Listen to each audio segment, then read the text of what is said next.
Hi everybody, Kevin here, the Lawn Genius. That's right, the Lawn Genius. And I've got another special Lawn Genius tip to share with you. It's a way to analyze the turf stress on your lawn. This can really help you when it comes to water management. It's the basis of water management, how to read your lawn and understand what kind of moisture stress level it's at. So, let's go out, we'll take a look, and I'll show you how it's done. Okay, we're going to analyze this lawn for stress, and I'm going to show you the magic that happens.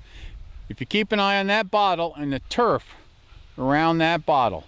Now, we're getting pretty close to an area here where I have the sun right at my back, as you can see by my shadow. Now, let's keep moving.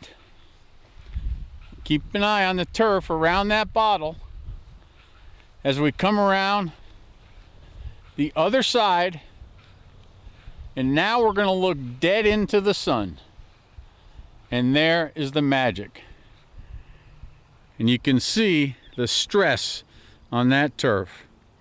That's because looking into the sun is the real way to analyze water stress on turf. Well, there you go. A simple tip from the Lawn Genius to show you how you can go ahead and analyze your lawn for water stress. All you have to do is look into the sun and read that turf. You'll be able to tell. It's the basis for you to become a better water manager. Thanks so much for watching. Please subscribe, follow along. Give me some comments. I'd love to hear from you. And until next time, it's been the Lawn Genius doing what he loves to do, looking at grass.